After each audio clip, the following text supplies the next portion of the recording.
going on in Libya.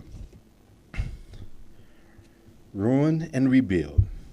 Welfare worth 300 billion. Libya windfall.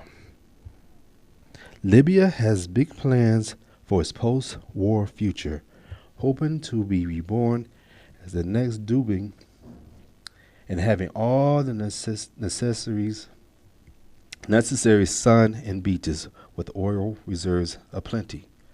British companies are likely to come out on top of those lining up for a piece of the action. Let me repeat that. Here we go. Got one crackhead right here.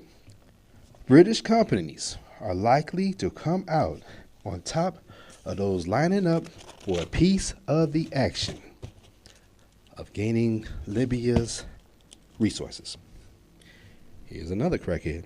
It was France and the UK who initially led the effort to topple Colonel Muammar Gaddafi.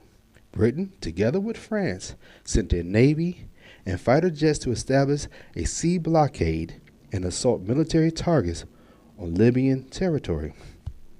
Now the National Transitional Council, the NTC of Libya, says to its friends will be rewarded. And these are not just words. In the last 2 weeks, the UK Department for Trade and Industry led a working party to Libya to look around at what needed rebuilding.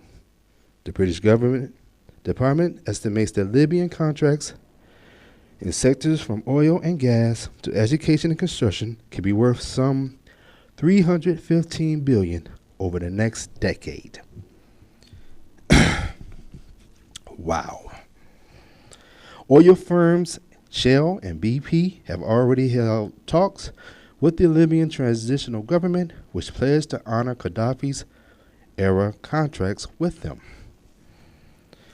Earlier, it was the turn of German companies that expressed interest in taking part in effort to rebuild Libya, but the NTC said no to them. It was sort of, you did not participate in bombing in a no-fly zone. And since you did not take part in that, you will have no business opportunities either. So Germany tried to get a piece of the action, but Germany was turned down because, as was just stated, Germany did not participate in the no-fly zone and the bombing campaign that was inflicted upon by NATO. Now, keep up with me. Exactly the same picture was seen in post-war Iraq, when French companies attempted to get into business, but were bluntly rejected. And that served to the French as a very illustrative example of how they should act the next time such an opportunity arose. Another break-in. France missed out on the first break-in in Iraq. And now that they see the profits that these countries has benefited after the invasion of Iraq, France made sure that they will partake in the invasion of Libya so they too can take some of the spoils to help restore their failing economies. Crackheads. In Iraq, the majority of contracts were granted to the U.S., the other crackhead, and the U.K. companies, two crackheads. It was quite transparent from the very beginning of the humanitarian operation that since had the biggest proven oil reserves in Africa. Libya would have money to fund a rebuilding by the winter. Even before the operation started, there were rumors that the NTC had promised French oil firm total up to 35% of all oil contracts if Paris sent warplanes to Libya and supported the council. This is the NTC, the National Transitional Council. I guess they're affiliated with these rebels in Libya that were fighting for their quote-unquote independence from the dictator Muammar Gaddafi. As of this day, we still don't know who these rebels are. There's been rumored that these rebels had ties with Al-Qaeda. considering what I learned about what Gaddafi was doing for his country, which was so much, I don't see how these rebels were not benefiting from the things that Gaddafi was doing for his country.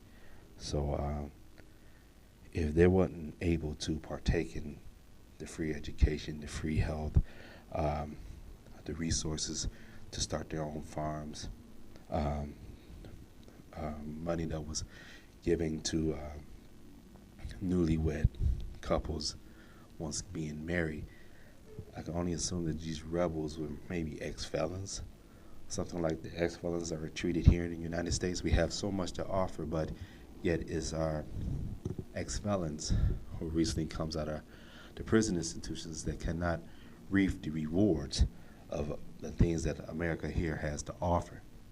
And maybe they get pissed off, get guns, and overturn their government. Just saying. Since we don't know who these rebels are, we can only make assumptions. That is one fact that's not been brought to the forefront of actually knowing who are these rebels. Get back to the story, the last few lines. French officials later denied that such an arrangement ever existed, but the oil giant is now well on track to launching onshore extraction early next year. The company confirmed that it did not need to renegotiate its contract signed under Gaddafi. For the UK, which looks to be one of the major players in the operation, it looks like an excellent business too. The estimates vary as to how much the war in Libya cost the UK, something about 500 million, but the sum of the contracts are already known and they exceed the expenditures by far.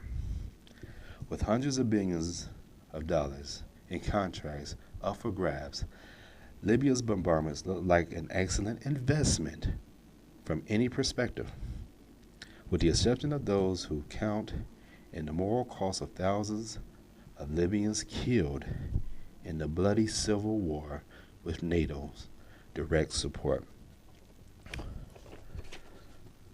So, overall, this just shows you what I've been discussing these past 2 weeks here on Globally Speaking about America's as well as the Europeans' addiction to money, that they're willing to do whatever it takes to replace the money that were lost in their failing economies.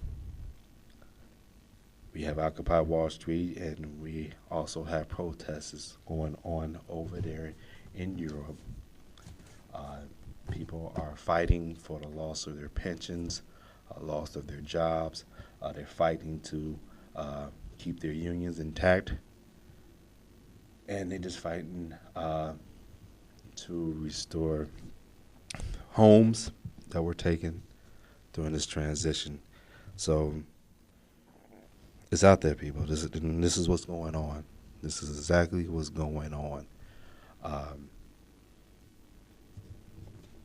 These countries, is no fair game here. It's major. So from there,